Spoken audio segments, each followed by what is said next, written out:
कहानी संसार के लिए रो रहा है जो अपना है ही नहीं। संसार के नाते रिश्ते अपने कुछ नहीं है। हाँ, अगर अपने होते तो हमसे दूर नहीं जाते। इसका मतलब उनसे हमारा कोई संबंध ही नहीं है।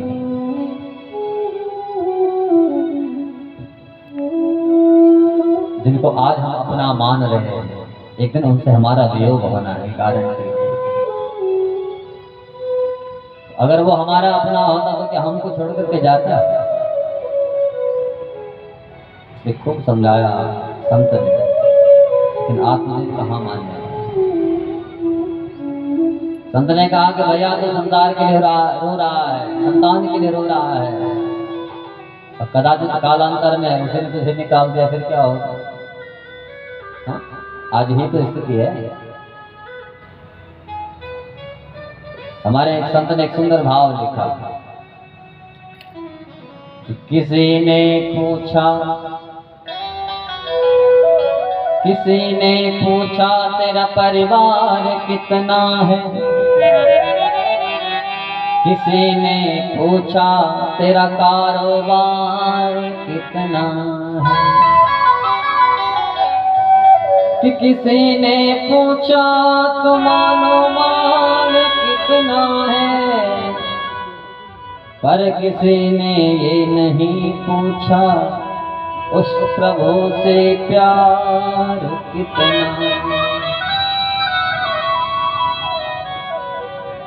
यहाँ संसार में घर परिवार की चर्चा करने वाले लाखों मिलते हैं। हाँ? आप लोग भी कहीं किसी के यहाँ जाते होंगे तो सबसे पहले यही चर्चा होती है, बेटा क्या कर रहा है, कितना कमा रहा है, कारोबार ठीक से तो चल रहा है। ऐसा कोई बिरला हमारे जीवन में आता है जो हमसे पूछता है कि भैया उसकी भी याद है कि उसने तुझे इस धरती पर भेजा है, क्या उसकी स्मृति है कि नहीं? उसको याद करता है कि नहीं? ऐसी चर्चा करने वाला कोई संत ही जीवन में आता है, लेकिन उस पर भी हमारा भाव नहीं है।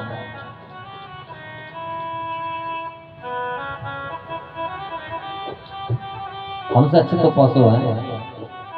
हाँ, जब तक पशु जीवित है हम उसकी खूब सेवा करते हैं, और जब पशु शरीर शांत कर देता है उसकी चमड़ी के ढोल बनाते हैं, लेकिन हमारी ये हाड़ मांस की काया मिट्टी में मिल जाती है, राख बन जाती है, इसका वहां भी कोई मोल नहीं है।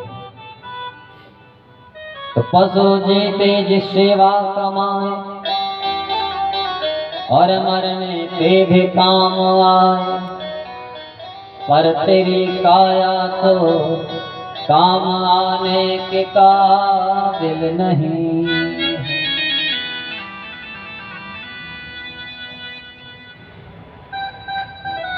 जो जवानी में रहे, हमने खूब धन दौलत कमाए, खूब शरीर सुखाया, खूब मेहनत की, खूब धन इकट्ठा किया, अब पूछा गया कि भैया किसके लिए कमा रहे हो, तो प्रत्युत्तर मिलता है कि मेरे 4 बेटे हैं, न जाने वो कल कितने कुछ करेंगे कि नहीं, इसलिए उनके लिए थोड़ा पूंजी रख दो।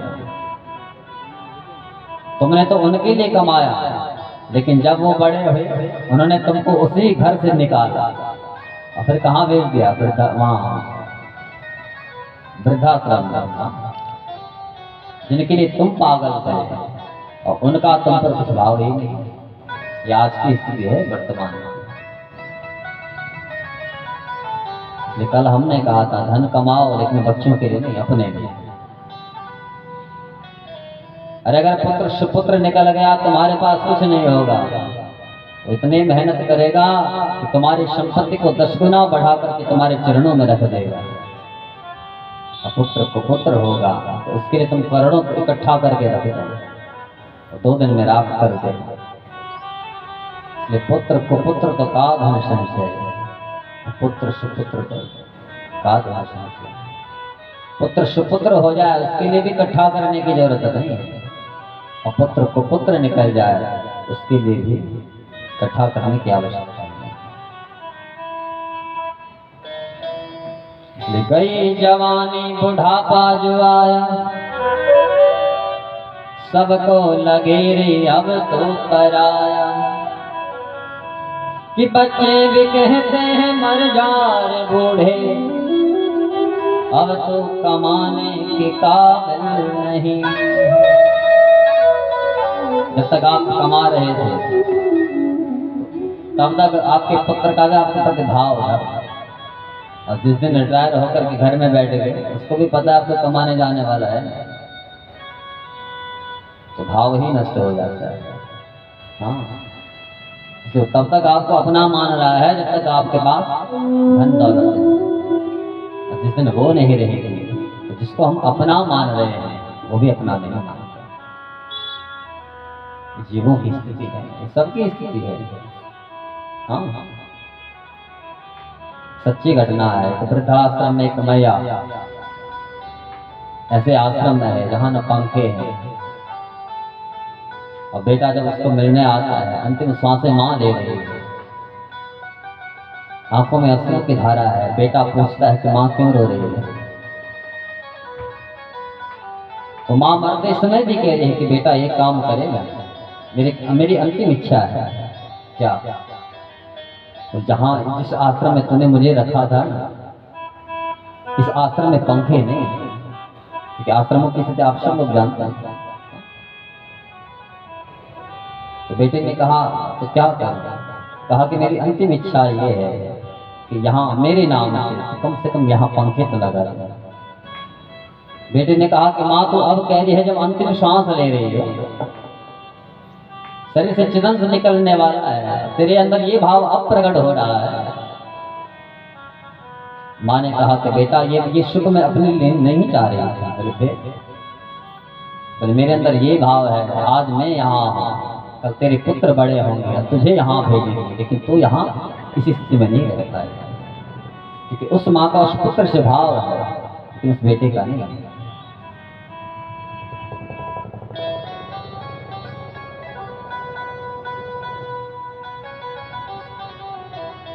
जिसके जीवन में माँ है, पिता है, और उन दोनों का सुख भी वो लेना नहीं चाह रहा है, हाँ?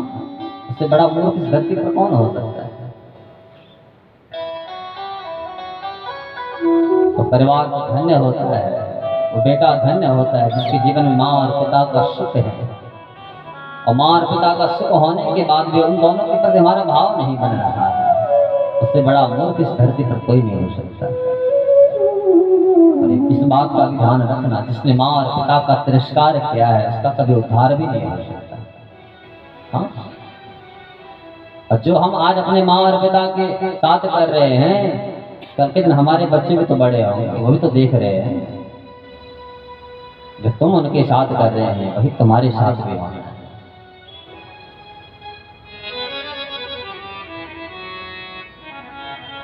जिन माँ और पिता के चरणों में हमारे यहाँ शास्त्र कहते हैं करोड़ों तीर्थ विद्यमान है, माँ और पिता पर तो भाव नहीं बन रहा है, जा रहे हैं गंगोत्री जमुनोत्री बद्री केदार, क्या करना उसका?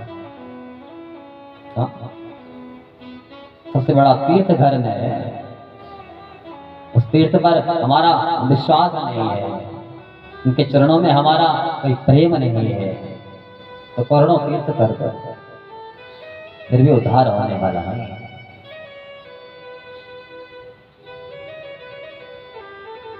इससे पहले घर के देवताओं को तो बनाओ, सबसे प्रत्यक्ष देवता तो वो है जो तुम्हारे सामने है।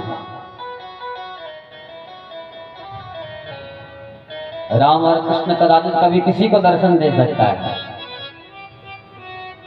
जो उस हिसाब का उसका पात्र बन जाए उसी को वो दर्शन दे सकता है, लेकिन जो प्रत्यक्ष देवता हमारे सामने है वो माँ पिता, उनमें हम भगवान का दर्शन नहीं कर पा रहे हैं। तो मैं तो सोचता हूं हमसे बड़ा मूर्ख तो कोई नहीं।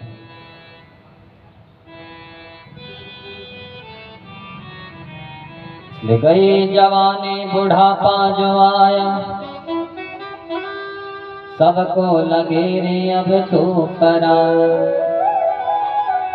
कि बच्चे भी कहते हैं मर जा रे बूढ़े, अब तो कमाने के काबिल नहीं। इसलिए अभी भी मौका है किसी सदगुरु के चरणों में आकर पथ को पकड़ लो, उद्धार तो यही करेगा। सच्चा सेवक गुरु का बनकर भजन कर सत्कर्म कर, वरना सच्ची सरकार को मुंह दिखाने के काबिल नहीं। जिसने धराधाम को छोड़ करके भगवत धाम में चले गए, वहां प्रभु ने हमसे पूछ लिया, भैया धरती पर भेजा था क्या किया? अगर कुछ अच्छे कर्म किए होंगे तो वहां बोलने के लिए होगा, और जब कुछ किया ही नहीं है तो क्या बोलोगे? इसलिए जितना समय भगवान ने दिया है उस समय का सदुपयोग करो। संत ने आत्मदेव को खूब समझाया, कहा करे ब्राह्मण देवता उस संसार के लिए रो रहा है जो अपना है ही नहीं, संतान के लिए रो रहा है, लेकिन तेरे भाग्य में तो 7 जन्मों तक संतान का सुख नहीं है। सप्त जन्मावधितवान् पुत्रो नीवच नीवच, तो यहाँ एक जन्म के लिए रो रहा है, लेकिन भगवान ने तेरे भाग्य में 7 जन्मों तक संतान का सुख नहीं दिखा। अब आत्मदेव सिर पटक करके रोने लगा। संत ने कहा, ये क्या कर रहा है? आत्मदेव ने कहा, गुरुदेव मैं तो एक जन्म के लिए रो रहा था, तुमने तो मुझे 7 जन्मों तक रुला दिया। चरण पकड़ लिए संत से, कहा गुरुदेव ठीक है, विधाता ने मेरे भाग्य में संतान का सुख नहीं लिखा है, लेकिन मैंने सुना है संत तो भगवान के ही स्वरूप होते हैं, और जो बोलते हैं वो होता है कि ब्रह्म वाक्य जनार्दन। आपके आशीर्वाद में संतान का सुख तो है, इसलिए आप ही आशीर्वाद दो। तब संत ने उठाया, एक फल निकाला, उस फल को मंत्रित किया, आत्मदेव के हाथ में दिया। आत्मदेव से कहा, अपनी पत्नी को कहना, इदं भक्ष्य पत्न्यात्वं ततः पुत्रो भविष्यति। अपनी पत्नी को कहना नियम से रहना, और निश्चित तेरे जीवन में पुत्र का सुख मिलेगा। आत्मदेव बड़ा आनंदित होगा, उस फल को लेकर के घर वापस आया और धुंधले के हाथ में वो फल दिया। और धुंधले तो बड़े जिद्दी स्वभाव की है।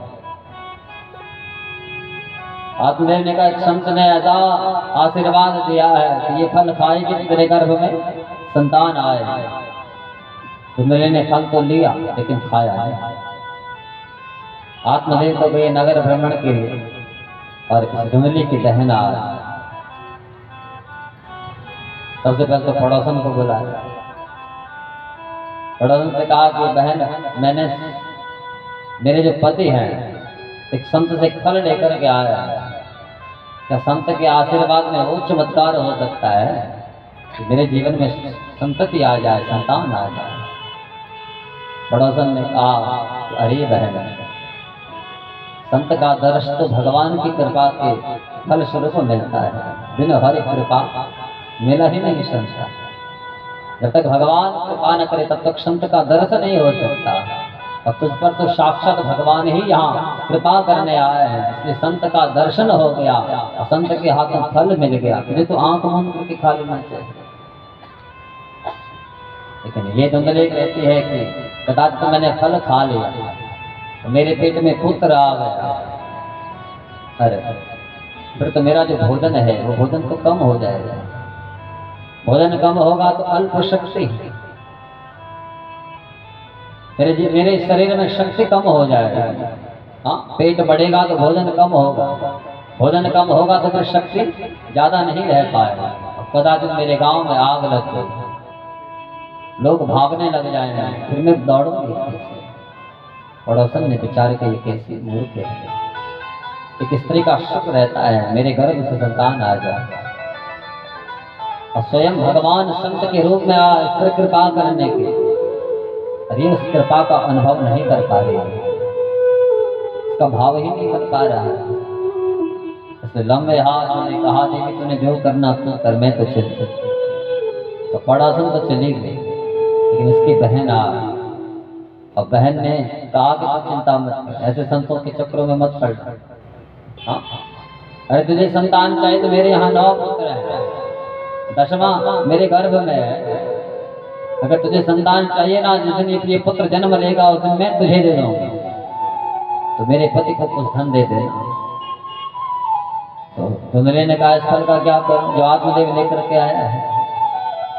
तो कहा इसका परीक्षण करेंगे। तो फल खिलाया गाय, अपने आप बैठ के एक कमरे में, वहां किवाड़ बंद है। और कालांतर में नवम मास के बाद इसकी जो बहन है उसके गर्भ से पुत्र आया। रात्र के अंधियारे में लेकर के आए धुंधले के पास। धुंधले ने उस पुत्र को उठाया, तब वो किवाड़ खोले, आत्मदेव तक खबर पहुंचाए कि मेरे गर्भ से संतान आया। खूब शोर बचाया, आत्मदेव बड़ा आनंदित। आत्मदेव को तो लग रहा है संत का आशीर्वाद है, उसी फल का चमत्कार है, लेकिन इसको तो पता ही नहीं है ये उस फल का चमत्कार नहीं, तो बहन इन दोनों का आपसी तालमेल है। तो सब वो दिख रहा है, वो फल तो यहाँ है ही नहीं, वो फल तो गाय के पास में है।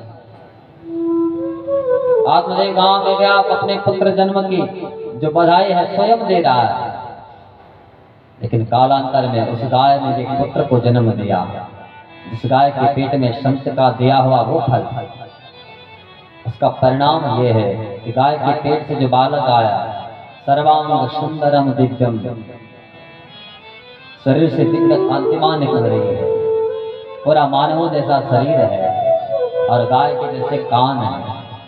तो दिव्य आभा प्रभा का दर्शन किया आत्मदेव ने। गांव के लोग आए, उन्होंने भी दर्शन किया, आत्मदेव के भाग्य को सराहा। गांव के लोग कहते हैं कि देखो ना प्रभु ने इस पर कितनी बड़ी कृपा की है। पहले तो जीवन में संतान का सुख ही नहीं आ रहा था, और अब देखो ना दो पुत्र दिए, एक तो इसकी पत्नी ने और दूसरा उस गाय ने। उसने भी ऐसा पुत्र दिया है मानो किसी स्त्री के पेट से ये बालक आ रहा है। ऐसा दिव्य सौंदर्य उस बालक का। आत्मदेव ने ब्राह्मणों को बुलाया, जात कर्मादि संस्कार करवाया, नामकरण संस्कार होने लगा। तो सबसे पहले उसे गाय के पुत्र का नामकरण किया। इसके गाय जैसे बड़े बड़े कान हैं। वहां ब्राह्मणों ने कहा करे आत्मदेव, गाय जैसे इसके बड़े बड़े कान हैं इसलिए इसका नाम रखते हैं गौकर। दूसरा नंबर आया धुंधले के पुत्र का। ब्राह्मण वहां नाम रखने ही वाले थे, तब तक धुंधले ने कहा कि ब्राह्मण देता शरीर मैंने सुखाया है, हाँ? मेरे पुत्र का नामकरण तुम कैसे कर सकते हो? तो ब्राह्मणों ने कहा कि तू ही रख ले। हाँ ये बात तो ठीक है। तो कहा क्या नाम रखना चाहते हो? धुंधली कहते हैं कि मेरा नाम धुंधली और मेरे पुत्र का नाम धुंधकारी। दोनों पुत्रों का नामकरण होगा। एक बड़ा प्रसिद्ध विख्यात होगा, लेकिन एक कुख्यात होगा। एक ने समाज में खूब प्रतिष्ठा पाए और एक समाज में खूब बदनाम होगा। गौकर्ण पंडितो ज्ञानी धुंधकारी महाखल। गौकर्ण जी महाराज परम विद्वान बने, चारों ओर उनकी प्रसिद्धि, उनकी प्रतिष्ठा, खूब यश सम्मान कमाया। लेकिन जो धुंधकारी है, धुंधकारी महाखल, खल नाम दुष्ट का, धुंधकारी महान दुष्ट निकला। अभक्षा भक्ष करता है, चोरी करता है, डकैती करता है, वैशागमन करता है। और जब कभी चोरी करके कुछ धन नहीं मिलता तो घर का ही सामान बेचता है। आत्मदेव बड़े परेशान हो। लेकिन आत्मदेव के पास आया, कहा पिताजी मुझे धन चाहिए। पिताजी ने कहा कि भैया मेरे पास कुछ नहीं है। मैं कहां से, तूने तो घर के बर्तन तक बेच डाले हैं, अब मेरे पास कुछ नहीं बचा है। उसने अपने पिता पर ही हाथ उठा दिया। और आत्मदेव ने जब देखा मन में भाव आया, तुरंत संत की वो बात याद आया। उस दिन संत ने कहा था आज संतान नहीं है इसलिए रो रहा है, तब संतान आएगी उसकी बात होगी। आज पुत्र ने थप्पड़ लगा आत्मदेव, और आत्मदेव को तुरंत संत की बात आ गई, रोने लगे। मन में भाव आया मुझे इस घर में नहीं रहना, और जिसके लिए पागल बनकर के जंगलों में भटका, उन संत के चरणों में अपने माथे को न जाने कितनी बार मैंने वहां पटका है, और आज वही पुत्र मुझ पर हाथ उठा रहा है। इसलिए क्वतिष्ठामि क्व गच्छामि को मे दुःखं व्यपोहये, प्राणास्त्यजामि दुःखेन हा कष्टं मम संस्थितम्। आत्मदेव को ऐसा लग रहा है कहाँ जाऊं, क्या करूं। अंत में एक ही उपाय सूझा कि प्राणास्त्यजामि, अपने प्राणों को ही नष्ट कर दो, प्राणों को ही त्याग दो। आत्मदाह करने के लिए जा रहे थे, तब तक लायक पुत्र आया। कौन? गोकर्ण। गोकर्ण जी महाराज परम विद्वान है। गोकर्ण जी महाराज ने कहा कि पिताजी यही तो संसार है, जिस संसार में कि अहमता और ममता में जीव जीता है, जिस संसार के रिश्तों से अपना नेह लगाता है, जिनको अपना मानता है, जो अपने हैं नहीं, उन्हीं के लिए पागल होता है। अब देखो आज उन्हीं रिश्तों के कारण आप दुखी होकर के मरने जा रहे हो। कहा पिताजी जिस बेटे के लिए पागल थे वही बेटा तुम पर हाथ उठा रहा है। तुम्हारे अंदर ये भाव था कि पुत्र का सुख जीवन में आएगा तो मैं बड़ा सुखी रहूं। कहा कि पिताजी इस जीवन में सुख है ही नहीं, इस संसार में कोई सुख ही नहीं है। आप इंद्र से पूछ लो तो इंद्र भी कहेगा कि भैया मैं सुखी नहीं हूं। उसको उतना बड़ा देव समाज देखना है।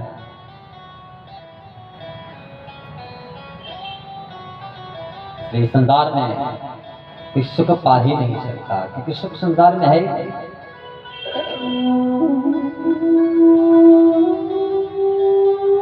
ने कहा पिताजी मेरी बात मानोगे?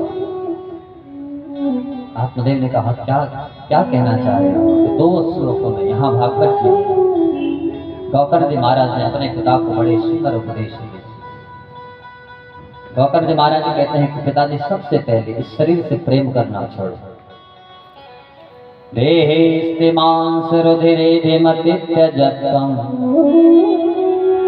जायासतादिषु सदा ममतां विमुञ्च पिपस्यानिशं जगदिदं क्षणभङ्गनिष्ठं वैराग्य राग रसिको भवभक्तिनिष्ठः। पिताजी देहे मांस रुधिरे विमतित्यजत्वं, शरीर से प्रेम और इस शरीर के रिश्तों से प्रेम करना छोड़। आत्मदेव ने कहा कि करो क्या? कहा कि पिताजी जिस पत्नी जिस पुत्रों के प्रति तुम्हारा ऐसा भाव है, आप तो उनसे था प्रेम करते हैं लेकिन वो तो तुम्हें मानते ही नहीं। अगर वो तुम्हें अपना मानते तो क्या वो पुत्र आज तुम पर हाथ उठाता?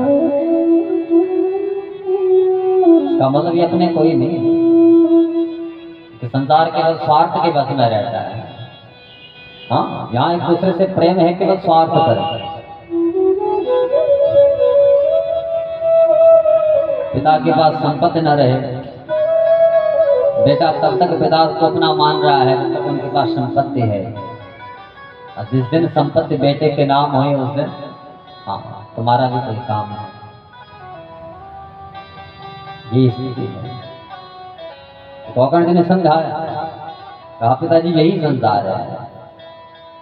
धर्मं वजस्य सततं त्यज लोक धर्मान् सेवस्य साधु पुरुषान् जहि काम तृष्णा अन्यस्य दोष गुण चिंतनमासु मुक्ता सेवा कथा रसमहो नितरां पिबध्वम्।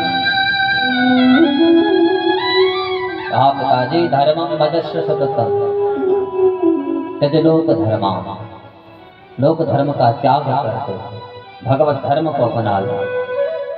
वहां आपको 2 चीजें मिलेंगी, सेवा और कथा। भगवान की खूब सेवा करो, भगवान की खूब कथा सुनो।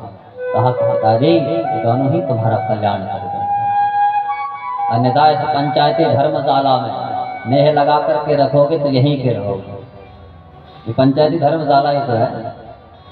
जैसे गांव में पंच, पंच के ऊपर सरपंच, ऐसे ही ये पंचायती धर्मशाला है। क्षितिजल पावक गगन समीर, 5 तत्वों से बना ये शरीर, इसके ऊपर जो सरपंच है वो तो परमात्मा है।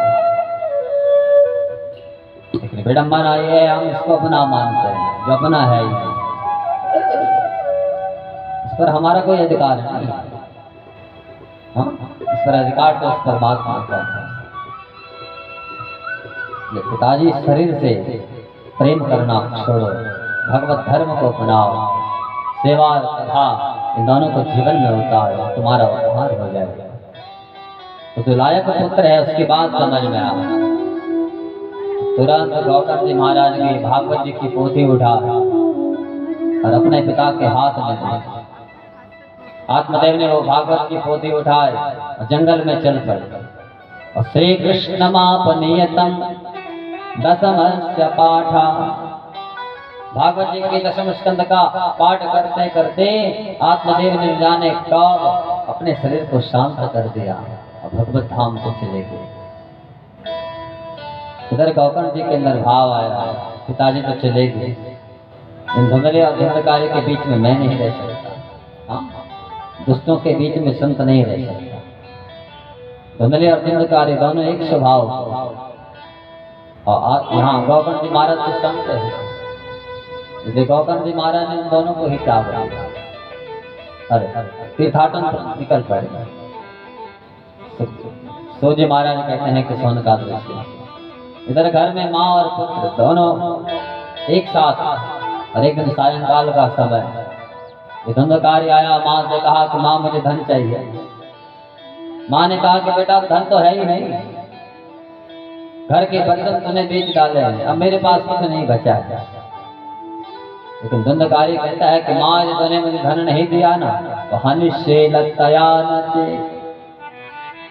जलती हुई लकड़ियों से मारूंगा। धुंधली की कानों में वही शब्द गूंज रहे हैं, मेरा बेटा मुझसे कह रहा है कि जलती हुई लकड़ियों से तुझे पीटूंगा, तुझे मारूंगा। रात में सोई हुई कानों में वो शब्द गूंज रहे हैं। मन में भाव आया, यदि कदाचित प्रातः काल मैंने उसको धन नहीं दिया, उन्हें जलते हुए अंगारों में मुझे फेंके। इतना भयभीत हो गई, एकदम खड़ी हुई। पास में एक कुआं था, उस कुएं में इसने छलांग लगा और इसने भी अपने शरीर को शांत कर दिया। अब न पिता घर में, न माँ है, न भाई है, अकेला धुंधकारी। जिन वैश्याओं के साथ बाहर रमण करता था उनको घर में बुला दिया, उन्हीं के साथ रहने लगा। चोरी करता है, ला करके उनको देता है। और जब खूब धन इकट्ठा हो गया, लेकिन उन वैश्याओं के अंदर भाव आया, इसने खूब धन इकट्ठा कर दिया, किसी दिन पकड़ा गया तो हम भी इसके चपेटे में आ जाएंगे, इसलिए आप इसके साथ नहीं रहेंगे। लेकिन रात्र का समय पलंग पर लेटा हुआ धुंधकारी, इन वैश्याओं ने इसके हाथ पांव ही बांध दिए और जलते हुए अंगारे लाया, ऐसे धुंधकारी के मुख में दिए। तड़पता रहा, विलखता रहा, शरीर इसका शांत हो गया, प्रेत योनि में चला गया। इन वैश्याओं ने वो धन उठाया, उस धन को लेकर के चंपत हो गए। इधर गौतम जी महाराज को पता लगा, माँ भी पधार गई, भाई भी पधार गया, पिताजी भी पधार गए। तो गया में आए, अपने पितरों के निमित्त पिंडदान किया। फिर अपने घर में आए, वहां जाकर के क्या देखते हैं, रात्र के समय कुछ छाया का रूप लेकर के आता है। गौतम जी महाराज के अंदर भावा, ये कौन है? हाथ में जब जल लिया, मंत्र करके इस पर छींटे दिए, वो वहां से बोल पड़ा कि अहम भ्राता त्वदीयोऽस्मि धुंधकारी नामतः। कहा कि भैया मैं तुम्हारा भाई हूँ, मेरा नाम है धुंधकारी। गौकर्ण जी ने कहा कि भैया तेरे लिए तो मैं गया में जाकर के श्राद्ध करके आया हूँ। लेकिन ये धुंधकारी कहता है कि भैया मैं तो नंबर 1 का पापी हूँ, मेरे लिए तुम करोड़ों गया श्राद्ध कर लो तभी मेरा उद्धार होने वाला नहीं है। क्योंकि मैंने ब्राह्मण कुल में जन्म लिया और ब्राह्मणत्व को नष्ट किया है। इसलिए कुछ दूसरा उपाय ढूंढो। आत्मा यहाँ गौकर्ण ने कहा चिंता मत कर, प्रातःकाल ब्राह्मणों से पूछूंगा, संतों से पूछूंगा। प्रातःकाल जब वही गौकर्ण जी महाराज वहां अनेक विद्वानों के पास गया, सबसे पूछा कि मेरा भाई प्रेत योनि में चला गया, उसका उद्धार कैसे होगा? तो कहीं से कोई प्रत्युत्तर नहीं मिला। अंत में भगवान सूर्य नारायण से पूछा। भगवान सूर्य नारायण की स्थिति की गौकर्ण जी महाराज। उस समय भगवान सूर्य ने कहा, अरे गौकर्ण,